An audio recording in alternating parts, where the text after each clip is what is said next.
Hey, what's up? This is Kristen Carter, and you've tuned into the I Have ADHD podcast. I am medicated, caffeinated, regulated, and ready to roll. I'm here today to talk with my dear friend and client, Liz Poggi, and we're going to talk all about task initiation, self-motivation, the difficulties that ADHDers have getting ourselves up and moving and started and going, even on things that we actually do want to do. It is so difficult. It is so hard. But before we get started, I want to remind you, listen, if you like the show, if you love the show, if I have given you anything in these podcasts, like, share, subscribe, follow, do all the things, leave a comment. As we're having this conversation, I would love to hear your thoughts and what you struggle with, or if you relate to what Liz and I are saying, leave a comment on YouTube. It's such a huge dopamine boost when we get the comments and the likes and the shares. So go ahead and do that for us. And let's get started. Let's talk about task initiation, self-motivation, and how ADHDers can get up off of their sweet behinds and get moving on the things that they want to do. So Liz, my friend, my dear client, I believe you've been in Focused for 4 years. Yes. And I had the privilege of training you as a coach. So welcome to the podcast. Oh, thank you. I'm really excited to be here, and it's a huge honor. This is always one of my goals, and so to be here is for real amazing. Yeah. Cool. Yeah. That's awesome. Tell us a little bit about yourself. What do you do? Where do you live? Like, what are the things about you? Yeah. I live at the beach in New Jersey with my dog Luna, who's sort of the center of my universe, and spend a lot of time walking the beach, finding sea glass. It's like the only thing I'm an expert at is finding sea glass. It's amazing. And yeah, I've been doing this since, like joining Focused, and really completely changed my life, moving from a hectic place to getting trained as an ADHD coach. Now I completely design my days, and I do it so that I'm emotionally regulated most of the time. I still get really excited, like here, but most of the time I'm pretty emotionally regulated because I intentionally do the things that I need to do. And I really enjoy coaching women who are diagnosed as adults. I was diagnosed, I still kind of remember, like 34 or 35, and it was a total accident. And I just really love helping people through that whole process. Would you tell us a little bit about your diagnosis story? Like, what was that like for you? Sure. It was a ride. It was wild. I always say that I was accidentally diagnosed because I wasn't seeking a diagnosis, and I didn't go in for any mental health concern. Wow. Yeah. So I've had a lot of concussions, like in the 20s. And by 20s, I mean like number of concussions, not when I had my I thought concussions. you meant in your 20s, but you mean you've had 20 plus concussions. Yes. Wow. Yes. And so I've lived most of my life, particularly since I was a freshman in high school, two sort of back to back, with a lot of just like symptoms and things from that, and just is normal to me. And then it was February of 2020, so before COVID, I was skiing with some friends, and I was wearing a helmet. Like, oh, wow. This girl wears the helmet always. Safety first. And some like kid just got off the ski lift and kind of knocked me over. Thank goodness I had my helmet on, but it was just a bad concussion. And I actually had to go on short-term disability from work, and it was really difficult. And instead of getting better, I was kind of getting worse. And I got really nervous, like, this is it. This is the concussion that like broke my brain completely. Yeah. Like, I'm done with life now. Like, I'm just going to be a vegetable forever. And I was working with a specialist, a concussion neurologist. Okay. And she sent me in for cognitive testing because I was convinced that I was losing my marbles. And it was supposed to be a 2-day, 8 hours of testing. And at the end of the first day, the doctor said to me, like, I have never done this before, but I cannot in good conscience let you like leave here today without telling you that you have the worst case of undiagnosed ADHD I have ever seen. Wow. Ever seen. Wow. And I was not expecting it. I was like, what? Huh. I was like, what? Can you repeat that? I'm sorry, what? I had no idea what really ADHD was. Yeah. I had just the normal sort of idea of it. And Sure.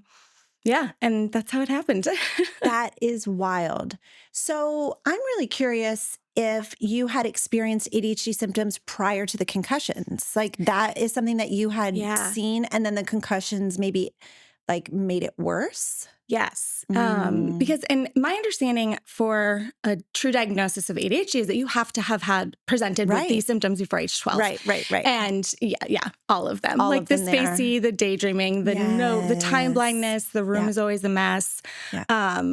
My stockings always had runs in them because I was always falling. Like I was just So cute. Very active. Do you think even the ADHD contributed to having all the concussions? Like 100%. you know how we can be very clumsy and just like our spatial awareness and all of that? Yeah. And impulsivity? Absolutely. Wow. And there's a lot of research that supports that. And it's all just made so much sense. Yes. It just everything makes so much sense. And then I think even beyond that, like being in focused, I've learned about other like things that I have from other members. And it's like, oh, but that's also what caused these things. And it's really nice because I lived 35 years without any doctor knowing what any of it was. And then like I can meet someone in focused who has the same exact thing and they have a diagnosis of whatever that may be. And it's awesome. It's like putting puzzle pieces together, which I know is like a cliche that we use, but like for sure it can really feel like that. Yes. Wow.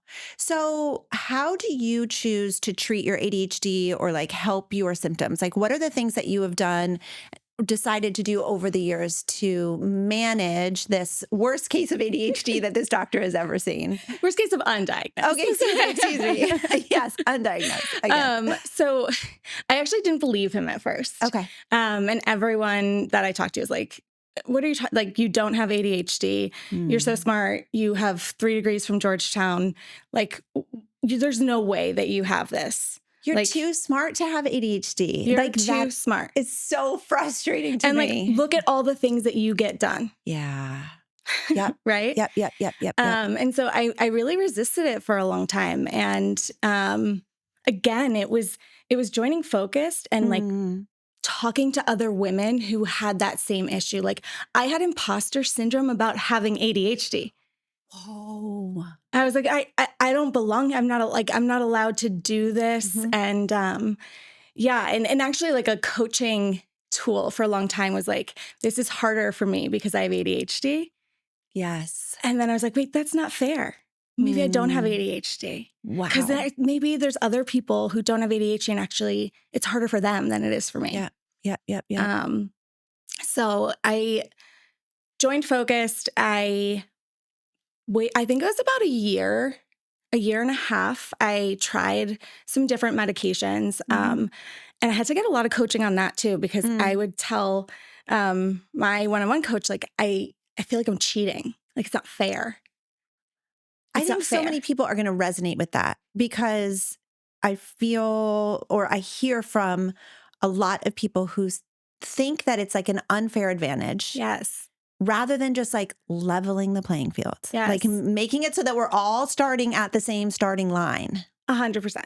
And I think what kind of clicked for me finally was they were like, you wear glasses to like bring you back to baseline. Yep. Like, do you think wearing your glasses is cheating? Right. Like, no. It doesn't give you the power to like, what is it called? Like X-ray vision. Right. Like you don't get that. You just get to see the way everyone else sees. Yeah. Yeah, it's good. Yeah. So I do take a stimulant medication. Okay. I know my body really well. I do have a lot of neurological issues and symptoms. So I take like an immediate release stimulant and I change the amount I take every day. Oh, wow. So it depends. I've gotten really good at understanding my body and knowing what I need to do that day. And I really adjust my medication as needed. Wow. because with the shortage, like for a while, I was scared to take my medicine. For sure. Because I was like, I don't know when I'm going to be able to get it again. Yeah, absolutely. Yeah. I'm curious. So you take a stimulant medication. Yeah. You've been in focused for since its inception or shortly after? Yeah, I was in maybe it was May 2020. So I was Wow. 5 months late. I'm actually curious why you joined if you weren't convinced that your ADHD diagnosis was legitimate. Like, what in the world kind of prompted you to join a community of ADHDers when you were like, I don't really know if I have it, or I'm not really sure? Yeah. That's my own curiosity there. I mean, this is going to sound so annoying. It's going to sound like I'm just kissing your ass, but it was you. So I already was, had been following Brooke Castillo in the life coach school. So I was already familiar with coaching, and I was like, why is it not working for me? Like, why am I doing this wrong? Like, when people say just change the belief, I'm like, but it just keeps coming. And there's seven things, and I don't. What do you mean? Yeah. So I happened to find your, just listened to podcasts, found yours, and because you were speaking that language, and then sharing so much of your story, I was like, oh, okay, okay, I get this now. Yeah. Like, That's beautiful. I got it. The imposter syndrome did not totally go away. I'm sure. But that's why I joined. And I actually messaged you on Instagram. And I was like, I'm already in Self-Coaching Scholars. Do I need this? And you were like, I don't know, probably not. How's that for sales and marketing, my friends? And then I was like, it was so affordable. And I was like, I've gotten so much out of your podcast. Yeah. I feel like I just owe you this money. And that's why I'm still in it. I'm like, just the podcast, I feel like is worth the amount of money that I pay each month, to be totally honest. I don't know what to say. That's so kind. That's so kind. Oh, my heart. I feel it in my heart. Thank you. So we are here to talk about self-motivation and task initiation. And because I've known you for 4+ years, I just know how you operate and how much you're able to accomplish and how you do deep dives into certain things like Notion. And you're very organized and systematic. And I thought you would be the perfect person with ADHD to talk about what it's like to struggle with self-motivation, to struggle with task initiation, even though you're so accomplished. You have degrees from Georgetown. You have been very successful. And yet this is a deficiency that you struggle with. I know you do. Okay, so my first question is, what is task initiation, self-motivation? What does that mean to you in your world? How would you describe it? Yeah. It's not a term I use often. So I was thinking about this. Yeah. Because before I was diagnosed, I went way down the productivity rabbit hole. And I have read every book and studied every productivity, everything. Yeah. And so the term task is hard for me because task and to do are kind of the same. It could be a whole thing. It could be record a podcast, brush your teeth. Totally. Right? Write a book or drop the kids off at school. And so I don't like the word task. I think of actions as things that are I think most people do to-dos. And then I just tie everything into projects. So for me, this system works because it helps me be really intentional about what I'm doing. Love. I think that's the biggest thing is just always looking back to why am I doing this? And what is it moving the needle for? What is this contributing to? Yep. And does that go hand in hand with self-motivation? Because if I know why I'm doing it, then I feel that motivation to do it. For sure. A big part, right? Because I think before I was diagnosed, before coaching, I kind of lived in other people's priorities. Yes. I just did what I thought I had to do. I was going full speed down that highway of accomplishing what I thought I needed to do. Yeah. And I realized a lot of the things that I was doing weren't actually important to me. And I didn't realize I had a choice whether or not to do them. And then when you can stop doing those things, right, then you have the ability, right, to regulate yourself enough to do the things you want to work on. So that's like from a work perspective. But like also it takes me like sometimes 2 hours to tell myself to get up to put my sneakers on. So it's like the big picture stuff is almost easier for me. And then it's the day-to-day things that like I feel like I'm just stuck in the mud, or like, you know, those dreams where you're like, can't move. Yeah, like someone's holding you back. Yes, that's what it feels like all the time. Why in the world is it harder for us to do just the simple go brush your teeth, go take a shower, do the dishes? Why is it harder for us to do those tasks rather than like the big ones? Like I so resonate with what you just said right there. Like it can be so much harder to just get out of bed in the morning or put my shoes on or go for a walk, even though I love walking. You get to walk on the beach every day. Yes. Right? But like, why is it harder to do those things? Help. Because we have a neurodevelopmental disorder that a lot of people don't believe in, but like that's it. Yeah. And I think that's really the key. Like there's all these people like, everyone's a little ADD, or like someone says to me a lot, like, I don't believe in that HDAD crap. I'm like, okay, well, maybe if you looked into it, like it'd be great. And it's a terrible word, right? Yes, like it's agreed. not about attention. Yeah. A client once said to me, it's like amplification. Yes. So right. good. So it's like all of our great qualities are amplified and all of our bad qualities are amplified. So true. So like where neurotypical also might not want to get out of bed in the morning, they have the ability to regulate themselves and say like, I got to. Yeah. Whereas like we just have all these voices in our head and we're so out of touch with our body. I think that it's I think that's really it. I so agree. I think you're right.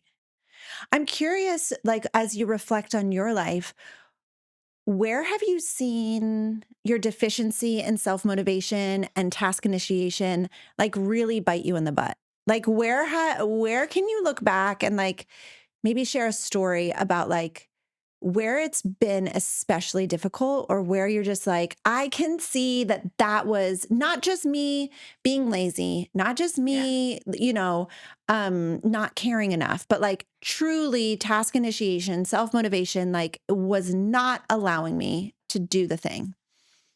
Yeah, it's such a good question. And I think what's interesting, and this speaks to like how different ADHD is from like normal procrastination, is I think it's impacted relationships the most. Yeah. Because it's not just like doing the dishes, but it's like getting up and understanding how time works and like trying to be somewhere on time and like having all of these intentions. I have 3 boxes of cards. Like half of them are written, half of them have addresses. Some of them even have stamps on them. And it's like, I feel like a bad friend because I like forget these birthdays or whatever. So I feel like I like overcompensate for things and try to over explain and like apologize. Like, but this is why I'm late. Yeah. And I think a lot of people look at it as a character flaw. 100%. And they're like, well, and my sister's this for sure. Like, you think that your time is more important than mine. And I'm like, no, I really don't. Like, I actually think the opposite. You have 3 kids. Yeah. I have all the time in the world. Yeah. Like, it couldn't be further from the truth. But that's what people really see and believe because it's an invisible issue. And it's, I studied psychology undergrad, and I forget the name of it, but basically there's people who can't see faces. Like they don't register faces. And I try to explain it like that. Like, I don't get that. I can't even picture it. I don't understand it, but I know it's real. Yeah. And I wish people would give us the benefit of the doubt sometimes and be like, yeah, I can't possibly understand what you're talking about. There's no way to describe it, but I believe you. What does it feel like for you when somebody that you really want to be close with says something like that to you? Like, you think your time is more important than mine. Like, what does that bring up for you? What's that like? I mean, for most of my life, like before coaching, it led to like 0 self-worth. zero self-love. There's something wrong with me. Yeah. Especially with the concussions. I was like, I'm broken. Yeah. Like, I'm not lovable. I don't deserve these things because I can't do it right. Yeah. I can't reciprocate in the same way. Mm.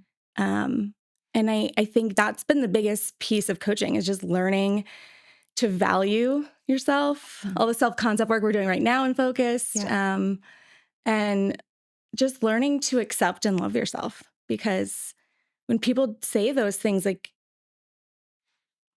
I don't know. Like, I don't know. Like, so hard. Yeah. You just feel like, I must be right. I must be wrong because there's no one telling you that you're right. Yes. There's no one there to give the opposite opinion. And that's why a community matters, whether it's the Focus community or some other community of people with ADHD. That's why community matters, right? Yes.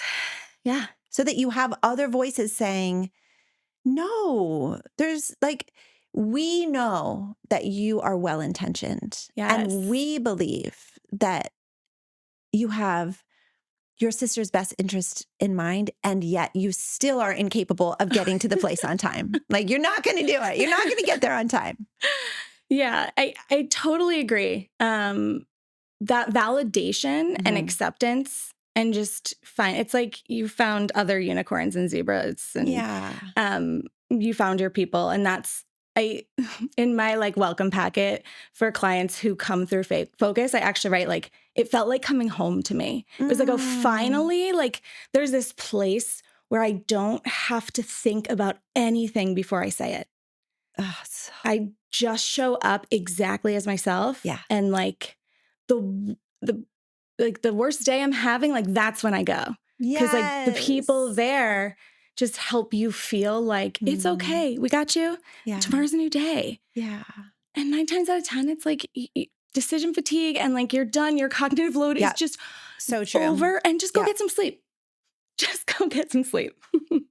I just want that for everyone. And again, like it's not necessarily about Focus, but like every ADHDer needs people who are championing them and cheering for them and believe the best about them, because so many people in the world believe the worst about us. Yes. So many people, even the people closest to us, will believe that we have bad intentions or that we're just selfish or that we are choosing to be difficult. And it's like, to have other people where they're just like, no, we get you. Right. Yeah. Yeah. Because it's like you care so much and there's that sensitivity and you want people to understand, and that just makes it worse. Yeah.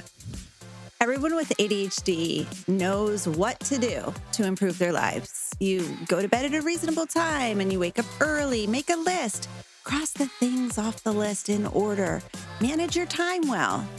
Yeah, we know what to do, but ADHD is not a disorder of not knowing what to do. It's a disorder of knowing exactly what to do, but not being able to get yourself to do it. That's why ADHD is so frustrating. We're smart and we want to succeed, but we can't get ourselves to do the things that we know we should do in order to make improvements. That's why I created Focused. I'm a life coach with multiple certifications, and since 2019, I've spent thousands of hours coaching adults with ADHD. Time for me to focus on you. Hello. Welcome to your coaching call. I am going to be coaching you today on relationships. I know what it takes to help an adult with ADHD go from hot mess express to grounded and thriving. Focused is my monthly coaching membership where we go deep and we get to the root cause of what holds us back with ADHD. I'll teach you how to understand your ADHD brain, regulate your emotions, and accept yourself, flaws and all. With this foundation, we build the skills to improve life with ADHD. And not only do you get skills and tools in Focused, but you're surrounded by a huge community of adults with ADHD who are also doing the work of self-development right alongside of you. Dr. Ned Hallowell says healing happens in community, and I have absolutely found this to be true. As a matter of fact, listen to what actual Focus members have to say about being in this program. What can I say about Focused? Full community of people who have issues similar to you, and no one judge you. Focused has really supported me with my difficulties in asking for help. I've been encouraged and cheered on by the community. I really like that you can do as much or as little as you want. It's not just about the volume of the content, it's about the quality. Focus has helped me understand ADHD better. I would recommend this to anyone. I would thoroughly recommend Focused. I can confidently say that this is one of the best decisions that I have made for myself. So if you're an adult with ADHD who wants to figure out how to be motivated from the inside out and make real, lasting changes in your life, join hundreds of others from around the world in Focused. Click the link in the episode description to check it out. So task initiation, self-motivation, it's tied into a couple things. So we have fewer dopamine receptors, right? Which means that we, as people with ADHD, we just don't get as much dopamine as a neurotypical person. Our reward system is broken. It's straight up broke. And we don't get those good feelings about doing the mundane things. Yeah. Right. And then in addition to that, we struggle with emotional regulation, which is a whole separate issue, but it's very closely tied together because when we start feeling those, like the resistance in our body to doing the thing, even if it's the thing that we want to do, we plan to do, we're excited about having done it. Not about doing it, right? But about having it accomplished. Yeah. When we start to feel that resistance and dread or whatever else, then it's so hard to regulate and soothe our emotions. Yeah. So before we talk about emotional regulation, I'm curious about what are some of the most basic things that you feel like self-motivation, task initiation interrupts for you? So you mentioned getting out of bed in the morning. You mentioned like getting your shoes on. Where else would you describe it as resistance? Like, how would you describe it? Let's talk about that first. It's so interesting because it almost just feels like it's always there. Yes. And I do think like, was it Maslow's or like the hierarchy of needs? Yeah. Like once I stopped like the rat race and the hustle and just started taking care of myself, right, then I was able to self-motivate more. But when you don't take care of yourself, like you're trying to self-actualize and you don't even have your most basic need met. And then you add like a trauma layer. So task initiation, self-motivation, it's tied into a couple things. So we have fewer dopamine receptors, right? Which means that we, as people with ADHD, we just don't get as much dopamine as a neurotypical person. Our reward system is broken. It's straight up broke. And we don't get those good feelings about doing the mundane things. Yeah. Right. And then in addition to that, we struggle with emotional regulation, which is a whole separate issue, but it's very closely tied together because when we start feeling those, like the resistance in our body to doing the thing, even if it's the thing that we want to do, we plan to do, we're excited about having done it. Not about doing it, right? But about having it accomplished. Yeah. When we start to feel that resistance and dread or whatever else, then it's so hard to regulate and soothe our emotions. Yeah. So before we talk about emotional regulation, I'm curious about what are some of the most basic things that you feel like self-motivation, task initiation interrupts for you? So you mentioned getting out of bed in the morning. You mentioned like getting your shoes on. Where else would you describe it as resistance? Like, how would you describe it? Let's talk about that first. It's so interesting because it almost just feels like it's always there. Yes. And I do think like, was it Maslow's or like the hierarchy of needs? Yeah. Like once I stopped like the rat race and the hustle and just started taking care of myself, right, then I was able to self-motivate more. But when you don't take care of yourself, like you're trying to self-actualize and you don't even have your most basic need met. And then you add like the trauma layer that a lot of us have, right? And so there's just no way for you to expect yourself to excel and perform and achieve if your basic needs are not being met. Like that's science. That's universally accepted as true. We need to talk more about that. I think that's so important and really needs to be the focus here, because I don't think that most ADHDers are aware of their basic needs. I don't think they validate their basic needs. Most. I'm talking in generalities, but I've talked to a lot of people with ADHD. And I think that this is one of the hardest things for us. So first, let's just define, what do you mean when you say basic needs? What does that mean to you? Yeah. So for me, it's interesting. I have like my 4Ms and I do routines because it makes it easier. Okay. Like I don't have to think. I just like kind of go through stuff. But so for every routine I have like movement, mindfulness, me, and medication. So I'm like, am I medicated? And then like, do I need water, like food that kind of just goes in there? Like a mindful minute, anything from meditating for 20 minutes to like, hi, I'm here, I'm present, like anything mindful, like, oh, this is black. And then any sort of movement. So, I start the day with walks on the beach. I work out the trainer in the middle of the day, but like jumping jacks or dancing or like even just a big stretch, right? Like just moving your body helps you reconnect with it because our mind-body connection is so off. So I think those 4 things are my personal basic needs. And then like sleep and water or like oxygen for me. Yes. Can you repeat the 4 M's for us? For me, it's medication, mindfulness, movement, and me. I didn't do so the last What's one is that one? me. That's a new one I added. And it's all about like actually checking in. Like, how am I feeling right now? And I think this is really important for task initiation. And it's something that my clients really resist at first. But then once it clicks, it's just like I see the light. Yes. You have to know, like, do I actually have the mental or physical energy to do this thing? Yeah. And is this the thing that I actually planned on doing right now? Like, am I just like walking past the kitchen and telling myself I should do the dishes? Or is it something that like I've planned to do? Yes, it's so good. Right. And then again, it goes back to those basic needs. Like, if I haven't slept, I could work for 12 hours on something and it's crap. Absolutely. So it's like, what's me? What's the emotion? What's happening? Check in. And just reminding myself, like, I am me. I have ADHD and I accept that. Like, I am always going to feel resistance. Yeah. It's just there. Part of it. And expecting it to be there helped me realize it's not a problem. Right. And then it's like, you're not the problem. I'm not the problem. It's not so the problem. Good. I just am curious, when your clients or if somebody listening were to say to you, I don't have time for that.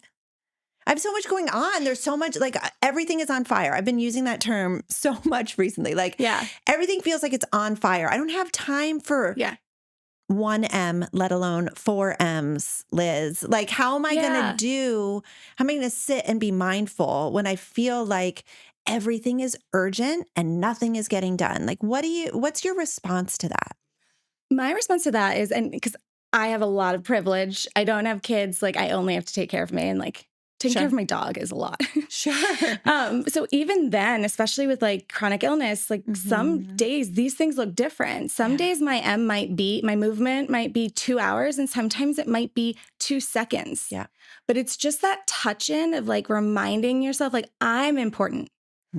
It's like getting things done doesn't determine my self-worth. And if I'm not just checking in with me, then really nothing else matters.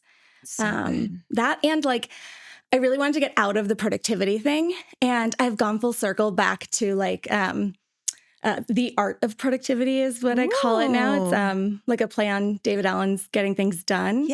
Or like achieving the right things.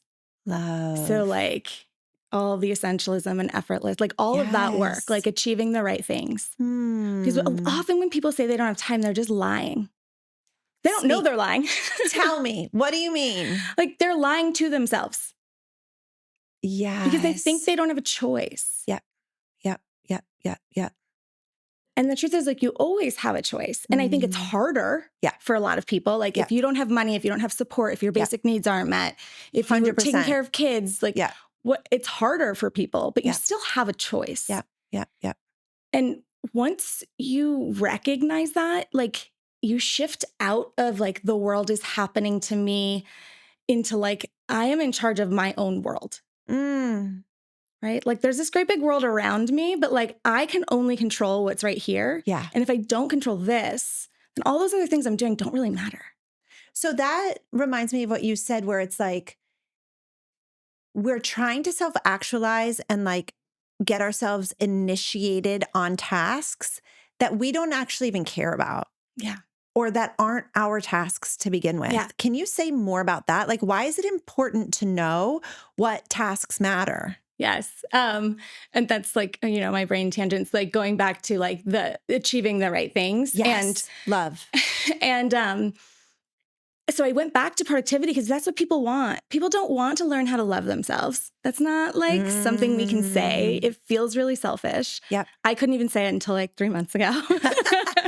But like people don't want to like find help for their shame. They want to find help how to figure out how to get more done. Yep. 100%. So, and there's a coach I used to work with, he, who he would say like, come for the productivity and stay for the existential.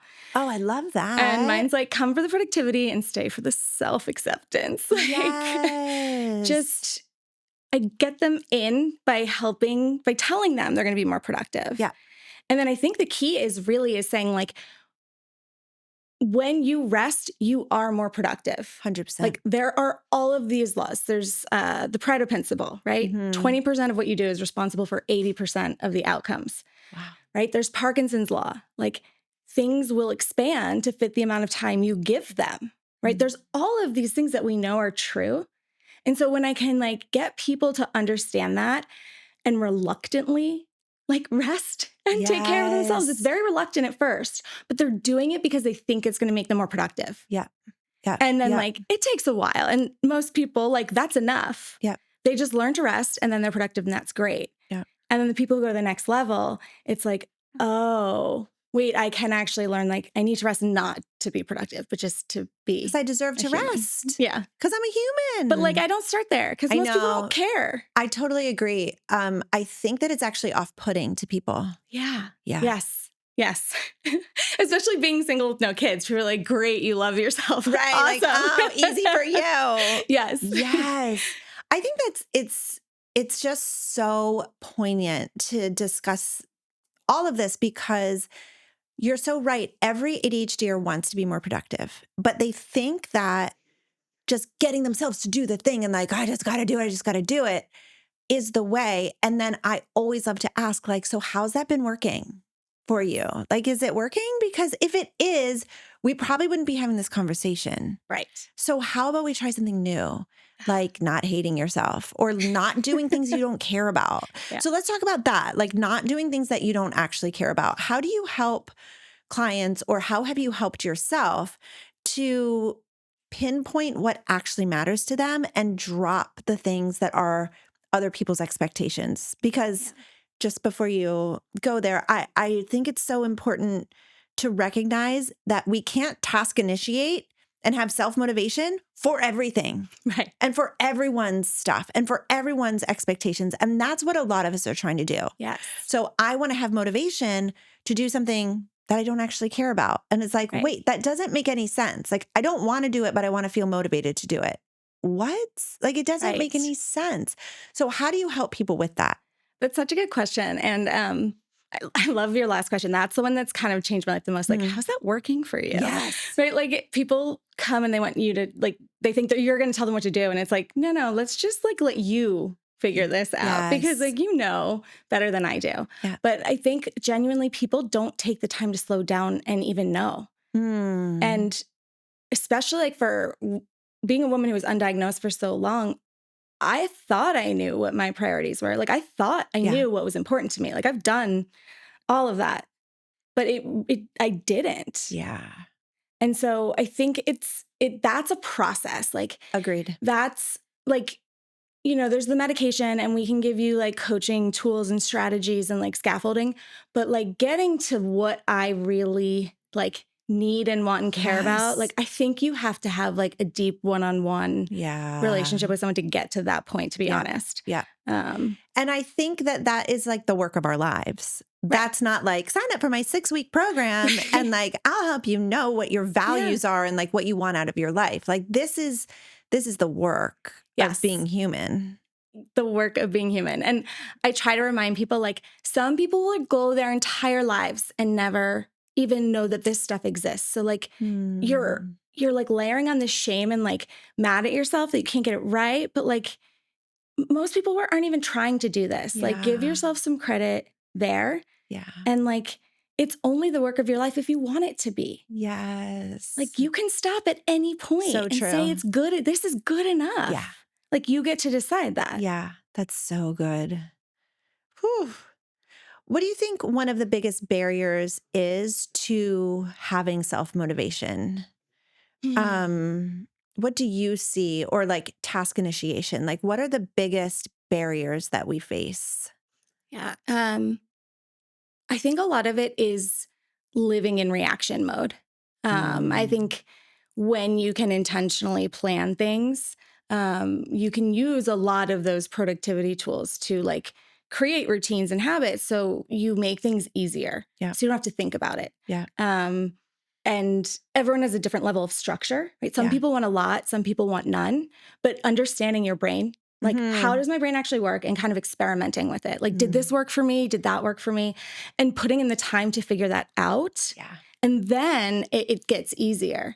But it's like you have to acknowledge that this is a thing, and then you have to become aware of where it's showing up and accept it, and then like try to figure it out, because what works for me doesn't work for everyone. Yeah. And that's the truth. Yeah. And so it's sort of like being okay with failure. You just have to like experiment. You have to be willing to try something, right? And say like, oh, maybe I'm going to say no to this thing and it's going to be miserable and horrible. And like, I'm going to have to like self-soothe or like talk to my coach about that, because it's a lot of people pleasing, right? Yeah. But you have to like try it. Because if you don't try it, it's just like trash that's in your brain. Oof.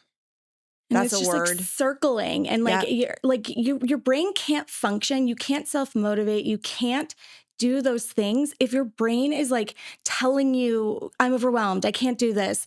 Totally. I shouldn't have said no. I shouldn't have done that. Like when you don't address what's going on there, it makes it 10 times harder to do anything else. Yeah. And I think that like everyone listening is like, absolutely. Like I'm staring at the project and I am overcome with shame and I'm beating myself up and I am not sure why I can't do the project. Yeah. And it's like, well, it's the shame, it's the overwhelm, it's the self-blame, it's so paralyzing to have an ADHD brain sometimes, to have that rumination constantly, to have the inner critic screaming at you. And then we add on this layer of self-punishing of like, see, you're just standing here. Yes. You're not even doing it. You're not even doing the thing. Yeah, that's it. And that's really the key, I think, for anyone, is to not layer on more shame and more blame. Yeah. Because every time you tell yourself you should have done something or you should be doing something, you're going to feel ashamed when you don't do it. Yeah. And like, that's okay. Be okay with like feeling guilty or like you dropped the ball. But then when you like ruminate on that and you make it into, I didn't do something wrong, but like I'm a bad person, or like this is something wrong with me. Yeah. It makes it worse. And then your brain fills up quicker, for sure. And I think that's like, for me, the people with ADHD, it's like, I know what to do and I'm just not doing it. That's it. That's our slogan. Yeah. That's the ADHD slogan right there. Yeah. And so like, you know, there's this like break it down into steps. Like, you know, when I first started, I used to like be like, find your computer charger. Yes. Plug in your computer and turn it on. Like I had to break things down into really tiny steps. Yeah. Because otherwise I just didn't know where to start or how to start. Like, when you tell yourself you have to like do something and there's no clear deliverable. Yeah.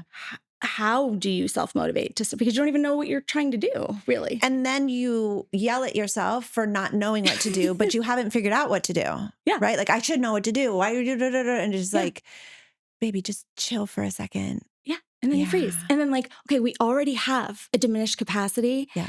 to control and regulate. Yes. So when you add that in, it's taken it all up. That's then you freeze. You're like, okay, well, I'm just going to lay here on the couch for 2 days and not do anything because I have completely exhausted every single ounce of energy in my body. Let's talk about that for a second. How do you think that emotional regulation plays into this? Good question. I think it's kind of at the core of everything. Yeah. I think you can skip over it. Like, I think people can skip over it if they don't want to do the work. But if you can do the hard work of learning how to regulate your emotions, then the rest of it's easy. So tell me more. What do you mean by that? It's like, well, first of all, I think I was like 36 until like before I realized that like I am in control of my emotions, that like you didn't cause me to feel some way. Same. Like, yeah. So that was the thing, like learning that. And then really learning that emotions aren't bad. They're good. They're normal. Yeah. Right? Like we need to feel them. Yeah. And when we do, it's pretty quick and painless, to be honest. If we're willing to actually feel them. Yes. Right? And not just resist and push them down. Because when you resist it and push it down, right, it's like, the shaking a soda bottle. Like you just push it down and then it's going to explode. Yeah. Or you avoid it, right? And by avoiding the emotion, you avoid doing the thing that you want to do. 100%. So like it doesn't work. Yeah. Like you have to be willing to feel the emotion if you want things to get easier. Yeah. And 100%. like knowing that things aren't going to feel good, like making decisions. Sometimes like I'm choosing between two things that suck. Yeah. Yeah. Yeah. Yeah. But I'm going to allow myself to feel this discomfort and decide rather than not making a decision, which is a decision made by default. Right. And then you're not in control of it anyway. Exactly. Yeah. Which again, I think you taught me that when I was like 37. Like, Sweetheart. not making a decision is actually making a decision to stay stuck. Yes, 100%. And then when you're not moving forward on those things, of course, like, how are you going to self-motivate to do the day-to-day stuff you don't want to do? 100%. 100%. You said something earlier. You said resistance is kind of just always there, and I've accepted it. Yeah. And I think that's a testament to your ability to what you've learned about yourself, your emotions, and just like, oh, this is just a part of it. Yeah. Like the resistance is just there. Yeah. It's so interesting because it's almost like, people talk about how they think about ADHD and superpower, this, that, and the next thing. But I'm like, okay, if it's like a disease, right? Like I have migraines, I can take a medication for that. Right. Right. So I'm like, I have ADHD. I have resistance, right? Yeah. The tool to get through that is to know I'm going to feel resistance, feel it, and be like, okay, I don't want to do this thing. But am I going to want to do it tomorrow? No. And like, if I do it, is it going to make other things easier? Yes. Like, then it's easier to be like, okay, I'm going to do this thing. Yeah. And there's like a bunch of questions like that. I think also help you figure out, is it your priority or someone else's? Like, am I going to want to do this at any other point? I think it's a big one. Right. Because we put it off. Like, oh, I'll just do it tomorrow. Yeah. Well, because the time blindness. I'll just it's like, well, that helps. Totally. Right? Yeah. So am I going to want to do it at a later point? Yeah. Like, is it, my favorite, is it moving me towards my goals? Which all right, you don't have to go that far, but like, is it going to make something else easier? Yeah, I love that. Like, if I do this now, will it make the morning easier? Like, am I taking care of future me or current me? Like, if I have no energy, I got to take care of current me. But like, if I just am like resistant to it and it's actually going to be helpful to get it done. Yeah. Okay, do it. Let's go. Do it. Because then I can do something fun. Yes, I love it. And I'm just going to sit here and ruminate about the fact that I didn't do it and beat myself up for the fact that I didn't do it when I could have just done it. Yeah, I think another good question there is like, will I actually feel better if I don't do it? Yeah, I like that. Will it actually feel better not to do it? Because a lot of times that answer is no. It doesn't actually feel better to not do it. Right. Yeah. And I think that's the same thing with emotional regulation. It's like task initiation, doing that thing. It almost feels worse to not do it. Yes. Emotions are the same way. Like if you don't process them, they actually feel worse. Like you're going to feel bad either way. Right? Like, so do the thing that you actually intended on doing.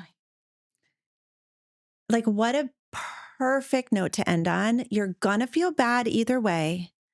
Let's just do the thing that we intended to do in the first place. Let's just do the thing that moves the needle forward. Let's just do the thing that moves us toward our goal or that makes our life easier or whatever. You fill in the blank. I absolutely love that. This has been a dream. I have loved every second of it. I'm curious, Liz, what encouragement would you like to leave with our listeners? With anybody who's just like, task initiation is so hard for me and I suck at all of this. What encouragement do you want to give to your fellow ADHDers who just really could use a little pep talk? Such a good question. First, you're not alone.